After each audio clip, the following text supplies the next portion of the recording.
Hello friends, welcome to the Logical Studies YouTube channel, and I am your friend Advocate Lakshay Chaudhary. And today we will continue our discussion on Indian legal history, and the topic of our today's video is Indian legal history part 10. और इसमें हम पढ़ने वाले हैं British settlement at Calcutta and administration of justice, that is from 1690 to 1727, and our subtopic will be administration of justice in Fort William. So let's start our video. British settlement at Calcutta and administration of justice. Some Englishmen landed at Sutanti on the bank of river Hooghly in 1690 and constructed a factory named Fort William. So my dear friends, Sutanti is a village. Sutanti, Govindpur और Kalikata, KLIKATA, Kalikata, इन तीनों को मिला के कोलकाता बनता है. तो कुछ लोग सुतंती पहुंचते हैं on the bank of river Hooghly और वहां पर एक फैक्ट्री कंस्ट्रक्ट करते हैं जिसको ये लोग नाम देते हैं Fort William. The foundation of Fort William at present Kolkata was laid by Englishman Job Charnock on August 24, 1690. तो एक इंग्लिशमैन थे, ब्रिटिशर थे, जैब चार्नोक, जिन्होंने फाउंडेशन रखी थी फोर्ट विलियम की 24 अगस्त 1690 को. इन 1698 the East India Company obtained zamindari right of three adjacent village of Calcutta, Sutanti and Govindpur. हमने अभी उनको डिस्कस किया. इट्स कालिकता, कालिकता. उस वक्त इसको कालिकता के नाम से जानते थे. इन तीनों को मिला के ही कलकत्ता बनता है. तो 1698 में ईस्ट इंडिया कंपनी ने कालिकता, सुतंती और गोविंदपुर के जमींदारी राइट्स ले लिए थे from the grand son of Aurangzeb. तो जो औरंगजेब के ग्रैंड सन थे उनसे अंग्रेजों ने, ईस्ट इंडिया कंपनी ने 1698 में इन तीनों विलेजेस के जमींदारी राइट ले लिए थे. और वो ग्रैंड सन थे प्रिंस अजीमुशाह, अजीमुशाह. ये सूबेदार थे, ये वॉज सूबेदार ऑफ बंगाल. तो प्रिंस अजीमुशाह से लिए इन्होंने जमींदारी राइट्स इन तीनों विलेजेस के इन 1698 फोर्ट विलियम बनाने के अप्रोक्स 8 years बाद. So let's move to next slide. After obtaining zamindari of these villages, the company acquired a legal and the constitutional status to exercise administrative jurisdiction over the natives residing in this territory. तो ये जो territory इनको मिली थी जमींदारी rights के साथ, सुतंती, गोविंदपुर और कालिकता की, तो इसके जो इन्होंने लीगल और कॉन्स्टिट्यूशनल राइट्स भी ले लिए एडमिनिस्ट्रेशन करने के लिए, कि अब हम इनके ऊपर एडमिनिस्ट्रेशन भी करेंगे. ये हमारे एडमिनिस्ट्रेटिव जुरिस्डिक्शन में तीनों विलेजेस हैं. अगर आपने हमें इसके ज़मींदारी राइट्स भी दिए हैं तो अब हमारा एडमिनिस्ट्रेशन तीनों विलेजेस पे चलेगा. Then in the year 1699 Calcutta was declared a presidency and the president and council was appointed to administer the settlement and the factory came to be known as factory of Fort William. Calcutta को 1699 में presidency declare कर दिया गया and the president and council was appointed. और president and council, president और जो उसकी council थी प्रेसिडेंट को असिस्ट करने के लिए एडमिनिस्ट्रेशन में, उसको अपॉइंट किया गया टू एडमिनिस्टर द सेटल और सेटलमेंट. और जो ये सेटलमेंट थी कोलकाता की, जिसको अभी अभी प्रेसिडेंसी डिक्लेयर किया गया, उसके लिए प्रेसिडेंट काउंसिल को अपॉइंट किया गया, उसका जो एडमिनिस्ट्रेटिव शासन है उसको सुचारू रूप से चलाने के लिए. और इस फैक्ट्री को बाद में फैक्ट्री ऑफ फोर्ट विलियम के नाम से जाना गया. तो let's move to next slide. Administration of justice in Fort William. Fort William का एडमिनिस्ट्रेशन ऑफ जस्टिस कैसा था? Under the Mughal rule the zamindars of Bengal were empowered to collect land revenue and maintain law and order in their zamindari. तो जब Mughal rule था उस वक्त जो बंगाल के ज़मींदार लोग थे उनको पावर्स थी कि वो लैंड रेवेन्यू कलेक्ट करेंगे और लॉ एंड ऑर्डर को अपनी ज़मींदारी में, जिस एरिया की अपने जुरिस्डिक्शन में पूरी ज़मींदारी में, वो लॉ एंड ऑर्डर को भी मेंटेन करेंगे और रेवेन्यू भी कलेक्ट करेंगे. ईच ज़मींदार हेल्ड अ कोर्ट कॉल्ड कचहरी टू डिसाइड सिविल केसेस. तो जो एक ज़मींदार था वो सिविल जो केसेस था उनको निपटाने के लिए वो एक कोर्ट लगाता था जिसको हम कचहरी के नाम से जानते हैं. तो इस ये कचहरी आज भी शब्द, ये जो शब्द है कोर्ट के लिए, डिस्ट्रिक्ट कोर्ट्स के लिए कचहरी, ये आज भी उतना ही चलन में है। और आप किसी को भी सुन सकते हैं कहते हुए कचहरी, not a big deal. So each जमींदार हैड अ कोर्ट कॉल्ड कचहरी टू डिसाइड सिविल केसेस। तो जमींदार थे जो वो जज, एज अ जज कचहरी में बैठते थे और सिविल जो डिस्प्यूट्स थे उनको देखते थे। Appeals from the court were led to nawab's court at Murshidabad. So my dear friends, Murshidabad is a district in Kolkata, in district in Bengal. तो जो अपील थी, if somebody is not happy with the decision of kachahri, तो वो appeal कर सकता था नवाब के court में जो मुर्शिदाबाद में था। The East India Company appointed an English member of the governor's council as a collector in 1700, who was empowered to collect revenue and decide civil, criminal and revenue cases of native inhabitants. So in the year 1700 east India company ने एक designation create किया नया collector के नाम से, और एक member था जो उसको, किसका मेंबर था, गवर्नर की काउंसिल का, उसको एज अ कलेक्टर अपॉइंट किया गया। और उसके पास पावर्स थी टू कलेक्ट रेवेन्यू, वो रेवेन्यू कलेक्ट करेगा, और सिविल, क्रिमिनल और रेवेन्यू से रिलेटेड जो नेटिव हैं उस जुरिस्डिक्शन के, फैक्ट्री के, जो फैक्ट्री एट फोर्ट विलियम है उसके जुरिस्डिक्शन के जितने भी नेटिव्स हैं उनसे रेवेन्यू तो लेगा ही लेगा, और उसके साथ उनके सिविल, क्रिमिनल और रेवेन्यू डिस्प्यूट्स को और रेवेन्यू मैटर्स को एडजुडिकेट करेगा। ये कलेक्टर की पोस्ट थी। तो आज भी लाइक यूपी में तो डीएम बोलते हैं, district magistrate, IAS officer. Haryana में इसको डीसी भी बोलते हैं, डिस्ट्रिक्ट कलेक्टर। तो ये वर्ड अभी तक चला आ रहा है from that time, from the year 1700 to 2020, still there.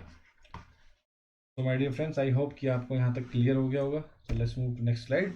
The English collector maintained a faujdari court, that is criminal.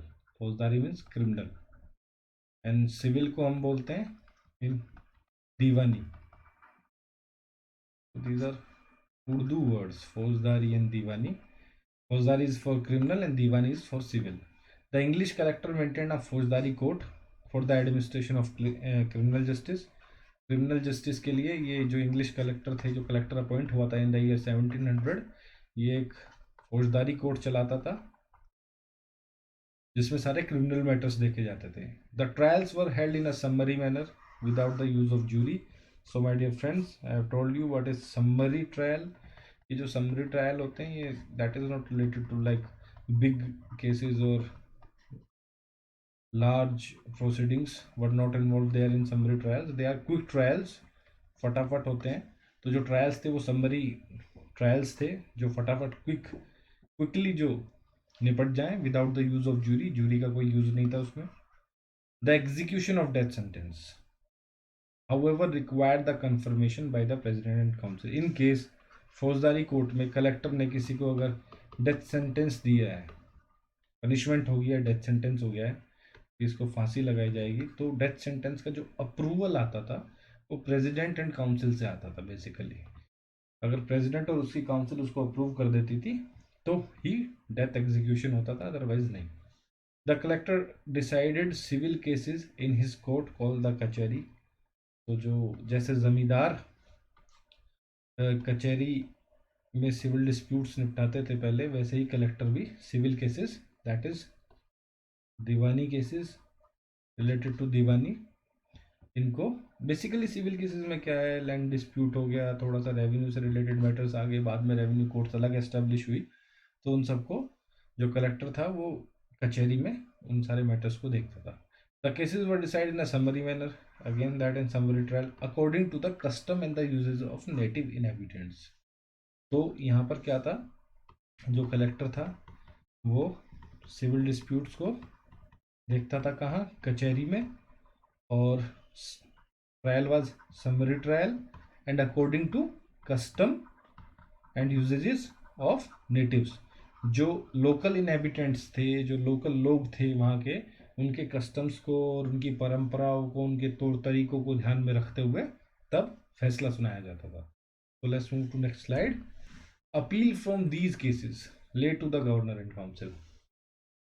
तो पहले क्या था, अब हमें दो चीज़ें हमें देखने को मिली हैं। जब जमींदार थे जो, वो कचहरी कोर्ट लगाया करते थे सिविल डिस्प्यूट्स के लिए, और उनकी जो अपील थी वो जाती थी नवाब के कोर्ट में, that is in Murshidabad.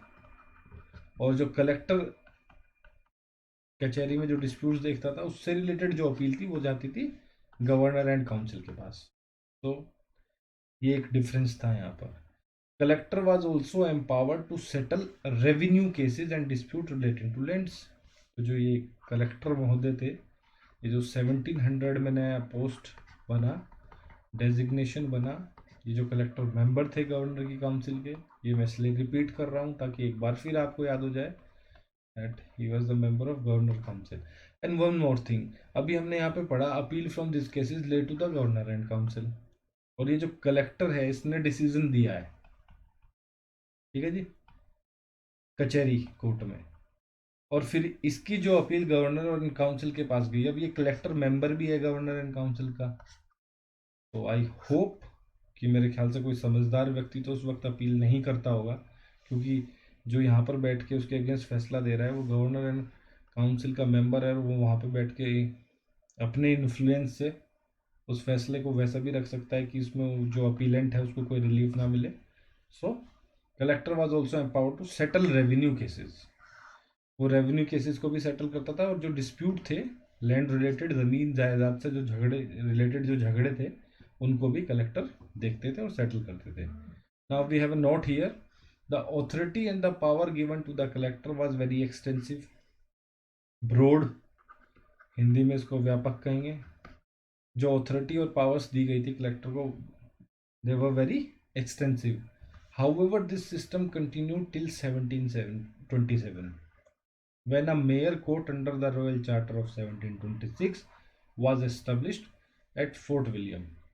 So my dear friends, ये जो हमारा टॉपिक है, upcoming topic, mayor court 1726 by the royal charter of 17, it's a very important topic. हमने पढ़ा है इस टॉपिक को earlier as a mayor court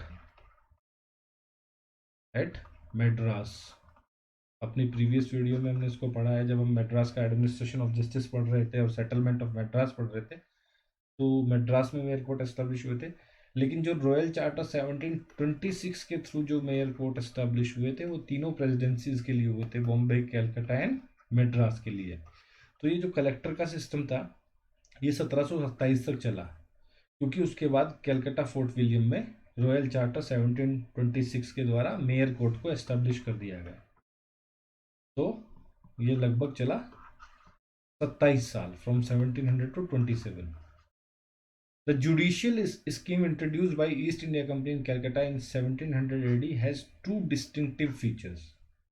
तो जो जुडिशियल स्कीम 1700 AD में कलकत्ता में ईस्ट इंडिया कंपनी ने लागू करी, तो उसकी कुछ दो फीचर्स हैं इंपॉर्टेंट, उसको डिस्कस कर लेते हैं। अब ये जुडिशियल स्कीम क्या थी, अभी हमने सारे डिस्कस करी है, कचहरी, collector, appeal, governor and council पे अपील जाएगी, रेवेन्यू मैटर भी देखेगा, लैंड रिलेटेड मैटर भी ये कलेक्टर देखेगा, उसके बाद ये एक फौजदारी कोर्ट भी चलाएगा एक्सक्लूसिवली फॉर क्रिमिनल मैटर्स। तो इसकी टू डिस्टिंक्टिव फीचर्स क्या थी वो देख लेते हैं। The English collector inflicted death sentence which did not need the confirmation from the Mughal nawab of Murshidabad, but instead it needed the approval of the governor and council of Calcutta. My dear friends, this is a very technical point. इसको यहाँ समझने की ज़रूरत इसलिए है कि जो कैलकाटा की फैक्ट्री थी फोर्ट विलियम, और फिर इन्होंने ज़मींदारी राइट लिए कैलकाटा में आने के बाद इन तीनों विलेजेस के, सुतंती, गोविंदपुर और कालीकता, KLI कालीकता, इन तीनों के इन्होंने ज़मींदारी राइट्स ले लिए कि अब ये यहाँ पे लैंड रेवेन्यू जो है कलेक्ट करेंगे। अपार्ट फ्रॉम दैट इन्होंने इसके कॉन्स्टिट्यूशनल और लीगल राइट्स भी लिए कि अब जो इनका एडमिनिस्ट्रेशन है, उस एडमिनिस्ट्रेशन के जुरिस्डिक्शन में जितने भी इन तीन लोगों के, जो तीन विलेजेस हैं, इन गांव, ये जो तीन गांव हैं इनके लोग, इनके जुरिस्डिक्शन में आ गए हैं। अब जो जुडिशियल सिस्टम इनका चलेगा वो इन लोगों को मानना पड़ेगा। ठीक है जी। उससे पहले जो जमींदार यहाँ पे लैंड रेवेन्यू कलेक्ट करते थे वो ही कचहरी लगाते थे और उसकी अपील जाती थी नवाब की कोर्ट में मुर्शिदाबाद। लेकिन अब क्या हुआ, जब इनको ब्रिटिशर्स को यहाँ के रेवेन्यू राइट्स मिल गए, ज़मींदारी राइट्स मिल गए, तो अब ये जो लोग हैं इनके जो केसेस हैं इसको कलेक्टर देख रहा है, सिविल केसेस को कचहरी में, क्रिमिनल को फौजदारी कोर्ट में देख रहा है, लैंड रेवेन्यू भी देख रहा है, जो उससे लैंड डिस्प्यूट्स भी देख रहा है और रेवेन्यू से रिलेटेड डिस्प्यूट्स भी देख रहा है। अब इनका ज़मींदारों का, नवाब का, और जो अपील नवाब के कोर्ट में लगती थी उसका कोई मतलब नहीं रहा है, वो ख़त्म हो गया, क्योंकि अब यहाँ कलेक्टर ही सर्वे सर्वा है। इन केस अगर कलेक्टर किसी को डेथ पनिशमेंट दे रहा है तो उसको अप्रूवल अब नवाब नहीं कर रहे हैं मुर्शिदाबाद के। नवाब साहब को अब कोई मतलब नहीं रहा इससे। नवाब साहब ने कहा ठीक है आप रेवेन्यू राइट ले लो, हमें इतने देते रहना, जो उनकी डील आपस में हुई होगी। तो अब नवाब को कोई मतलब नहीं है। अब अपील भी गवर्नर और उसकी काउंसिल के पास जाएगी in case of death penalty. And one more important thing, collector is also the member of governor and his council. तो ये पहली इंपॉर्टेंट फीचर थी। Second one, all the appeals from the collector court laid to the governor and council at Calcutta and not to the Nawab court at Murshidabad was the case with the native जमींदार court. So my dear friends, इसको हमने discuss करा। all the appeals from the collector court laid to the governor and council at Calcutta and not to the Nawab court at Murshidabad as was the case with the native जमींदार court. तो ये दोनों point हमने यहाँ discuss कर लिए हैं। So my dear legal eagles, I hope कि आपको ये जो British settlement at Kolkata and administration of justice है आपको यहाँ तक समझ में आ गया होगा। तो let's move to next slide and that is thank you so much for watching this video. Please share this channel, subscribe this channel और कमेंट्स कीजिए खूब।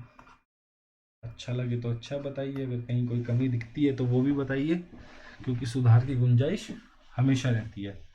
तो माय डियर फ्रेंड्स, टेलीग्राम पे आप हमारे साथ जुड़ सकते हैं, ये चैनल है द लॉजिकल स्टडीज़। इंस्टाग्राम पे फॉलो कीजिए again the logical studies and Gmail ID is thelogicalstudies@gmail.com। अगर आपको प्रिंटेड नोट चाहिए तो सिलेबस वाइज नोट्स अवेलेबल है हमारे पास फ्रॉम सेमेस्टर 1 टू सेमेस्टर 10। आप हमें टेलीग्राम पे या जीमेल के थ्रू या इंस्टाग्राम पे बता सकते हैं। So my dear friends, this is your friend Advocate Lakshay Chaudhary signing off for the day. See you soon with a new video. Thank you so much and bye.